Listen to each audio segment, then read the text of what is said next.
दोस्तों नवंबर 1980 में IBM अपने बनाए हुए पर्सनल कंप्यूटर के लिए एक ऑपरेटिंग सॉफ्टवेयर मतलब कि एक ऑपरेटिंग सिस्टम की तलाश में था। उस दौरान पर्सनल कंप्यूटर की मार्केट बहुत बूम पर थी। एप्पल और कुछ और बड़े ब्रांड इस मार्केट में छाए हुए थे। ये बात सबको समझ आ गई थी कि सबसे ज्यादा पैसा उस दौरान पर्सनल कंप्यूटर की मार्केट में ही था। IBM जल्द से जल्द इस रेस में आगे बढ़ना चाहता था और वो ये भी जानता था कि उस वक्त उसके पास ऐसी टीम नहीं है जो कि इस ऑपरेटिंग सिस्टम को इतनी जल्दी रेडी कर पाए। इस सॉफ्टवेयर के लिए उन्होंने कई लोगों से बात की और उन्हीं में से बिल गेट्स भी थे। और अब जैसे ही बिल गेट्स को IBM के सॉफ्टवेयर रिक्वायरमेंट के बारे में पता चला तो उन्होंने IBM की मैनेजमेंट को कन्विंस करने में कोई कसर नहीं छोड़ी और यहाँ तक कि उन्होंने ये भी दावा कर दिया कि जैसा सॉफ्टवेयर IBM को चाहिए वैसा वो और उसकी टीम आसानी से बना लेगी, क्योंकि वो ऑलरेडी वैसे ही किसी सॉफ्टवेयर पर काम कर रहे हैं। जबकि हकीकत में ना तो बिल गेट्स के पास ऐसा कोई सॉफ्टवेयर था और ना ही वो जानते थे कि वो ऑपरेटिंग सिस्टम बनाना कैसे है। पहले मैं आपको ये बता दूं कि दुनिया का सबसे अमीर आदमी बनने का सारा क्रेडिट बिल गेट्स के हार्ड वर्क और इंटेलिजेंट चालाकी को जाता है और IBM के साथ अपनी इस डील के लिए उन्होंने इसी चालाकी का यूज किया। उन्हें पता था कि वैसा ही एक सॉफ्टवेयर मतलब कि ऑपरेटिंग सिस्टम किसी दूसरी कंपनी ने हाल ही में ही बनाया है और बिना टाइम वेस्ट किए उन्होंने उस कंपनी के प्रोग्रामर से उस सॉफ्टवेयर को खरीद लिया और थोड़ी सी मॉडिफिकेशन के बाद उस ऑपरेटिंग सिस्टम का नाम MS रखकर एक खास शर्त के साथ IBM को बेच दिया। और सही मायने में इसी डील के बाद उनका कामयाबी की तरफ सफर शुरू हुआ और ये खास शख्स जिसने बिल गेट्स की जिंदगी बदल कर रख दी, मैं इसके बारे में आपको आगे वीडियो में बताऊंगा। और दोस्तों इस वीडियो को मुकम्मल तौर पर समझने के लिए इस वीडियो को एंड तक जरूर देखिएगा और जिसने हमारे चैनल को अभी तक सब्सक्राइब नहीं किया उन सब दोस्तों से भी गुजारिश है कि हमारे चैनल को सब्सक्राइब कर दें। तो आइए जानते हैं एक छोटे से कमरे से अपनी कंपनी की शुरुआत करने से लेकर दुनिया का सबसे अमीर आदमी बनने तक का बिल गेट्स का सफर आखिर कैसा था।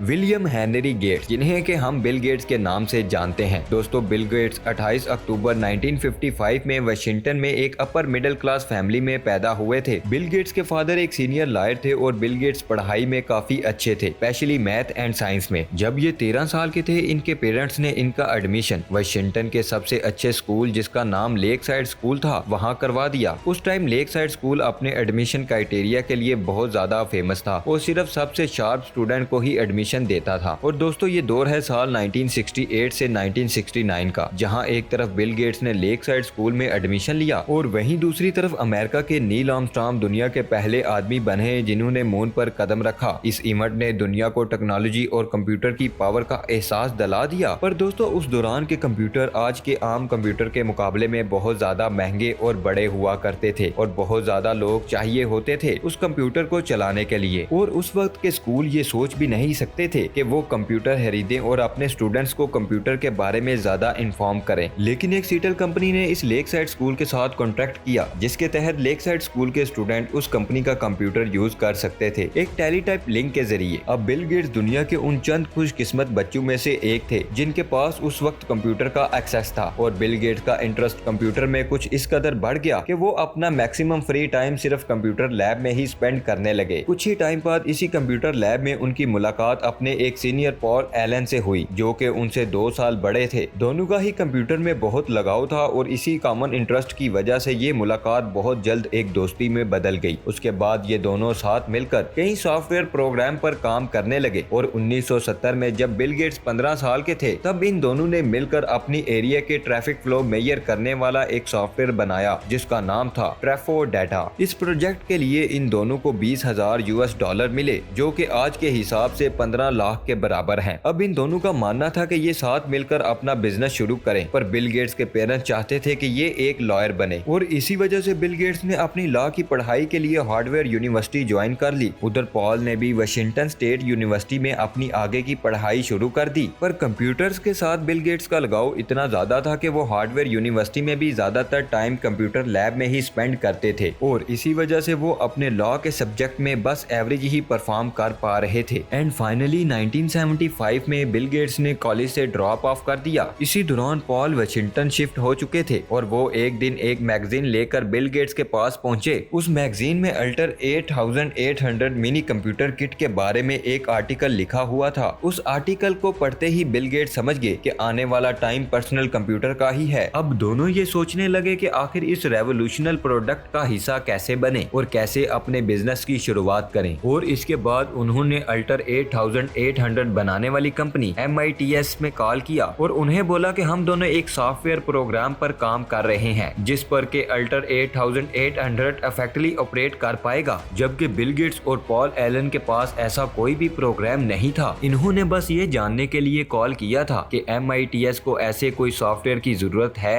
या नहीं। और फाइनली जब MITS के ऑनर ने इन दोनों को डिस्कशन करने के लिए बुलाया तो इन्हें समझ आ गया कि MITS को ऐसे एक सॉफ्टवेयर की तलाश सच में है। बस फिर क्या था, इन दोनों ने मौके का खूब फायदा उठाया और अगले 2 महीने दिन रात लगाकर काम किया और उस प्रोग्राम को रेडी कर दिया। और जब वो MITS कंपनी को वो सॉफ्टवेयर दिखाने गए तो लकीली जैसा इन दोनों ने चाहा था वो सॉफ्टवेयर एग्जैक्टली वैसा ही काम कर गया। बस फिर कुछ दिनों बाद पॉल और बिल गेट्स ने मिलकर अपनी पहली कंपनी शुरू करी जिसका नाम था माइक्रोसॉफ्ट। इस कंपनी का पहला प्रोडक्ट अल्टर कंप्यूटर्स पर चलने वाला बेसिक ऑपरेटिंग सिस्टम था। 1975 से लेकर 1979 तक बिल गेट्स और पॉल एलन को अपनी इस नई कंपनी को सक्सेसफुली ऑपरेट करवाने के लिए काफी पापड़ पेलने पड़े और इस तमाम स्ट्रगल के बाद ये अपनी कंपनी को ग्रो करने में काफी सक्सेसफुल रहे। और फिर इन्होंने अपना ऑफिस वाशिंगटन में ही शिफ्ट कर लिया जहां अब इनके पास कुछ 25 एम्प्लॉय थे जो कंपनी के अलग अलग ऑपरेशंस को संभालते थे। भले ही कंपनी की शुरुआत एक छोटे से जूट के साथ हुई और अब 1980 में माइक्रोसॉफ्ट की नेटवर्क कुल 2.5 मिलियन $US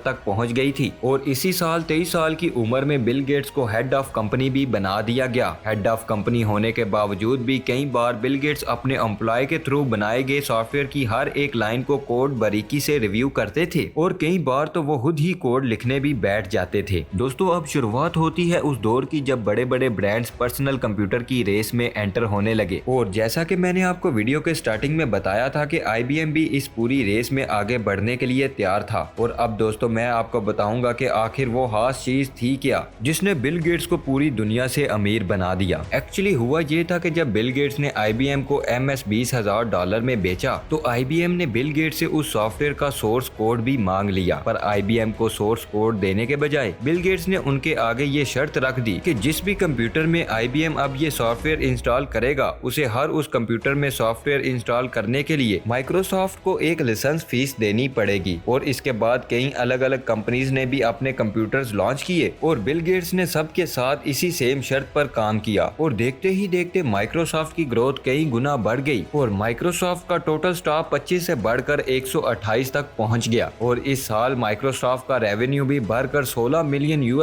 तक पहुंच गया। इसके बाद माइक्रोसॉफ्ट काफी तेजी से बढ़ रहा था। पर दोस्तों कभी भी किसी कहानी में अच्छे दिन नहीं होते, बुरे भी होते हैं। लाइफ हमेशा हमें अच्छे और बुरे दिन दोनों दिखाती है और यही बिल गेट्स के साथ हुआ। 1983 में बिल गेट्स के सबसे अच्छे दोस्त और पार्टनर पॉल एलन को कैंसर हुआ जिसके बाद पॉल एलन ने माइक्रोसॉफ्ट छोड़ दिया और सारी रिस्पॉन्सिबिलिटी सिर्फ बिल गेट्स पर आ गई। इस इंसिडेंट ने बिल गेट्स को काफी हिलाकर रख दिया और कुछ इंटरव्यूज में माइक्रोसॉफ्ट के पुराने एम्प्लॉयज ने ये भी बताया कि इस इंसिडेंट के बाद बिल गेट्स का पर्सपेक्टिव चीजों को लेकर काफी चेंज हो गया था। पर बिल गेट्स ने इस इंसिडेंट से एक मैसेज लिया और रुके नहीं और फिर माइक्रोसॉफ्ट ने अपना ग्लोबल एक्सपेंशन शुरू कर दिया और ग्रेट ब्रिटेन और जापान में अपने नई ऑफिसेज खोल लिए। तब दुनिया के लगभग 30% कंप्यूटर्स माइक्रोसॉफ्ट का ही ऑपरेटिंग सिस्टम यूज करते थे। और बिल गेट्स ने फिर से 1986 में एक जबरदस्त लॉन्च किया जो कि था माइक्रोसॉफ्ट विंडो का। अब हुआ ये कि उस टाइम एप्पल का ऑपरेटिंग सिस्टम एक लौता ऐसा ऑपरेटिंग सिस्टम था जो कि एक ग्राफिकल इंटरफेस प्रोवाइड करता था। बिल गेट्स को ये समझ आ गया था कि इस तरह का ऑपरेटिंग सिस्टम MS डॉट और माइक्रोसॉफ्ट के लिए एक बहुत बड़ा खतरा है और इसीलिए बिना कुछ सोचे उन्होंने सीधा MS डॉट विंडो को लॉन्च करने की अनाउंसमेंट कर दी। एंड इस अनाउंसमेंट के बाद ही उन्होंने फिर विंडोज पर काम करना स्टार्ट कर दिया। इसके बाद माइक्रोसॉफ्ट और एप्पल के बीच एक लंबा लीगल बैटल भी चला। बिल गेट्स ने फिर 1994 में अपनी एक दोस्त मलिंडा से शादी कर ली और इसी साल कुछ महीने बाद इनकी मां की डेथ हो गई। अपनी मदर की डेथ के बाद बिल गेट्स काफी टाइम तक परेशान रहे और आज बिल गेट्स की नेटवर्थ $1,116 बिलियन है।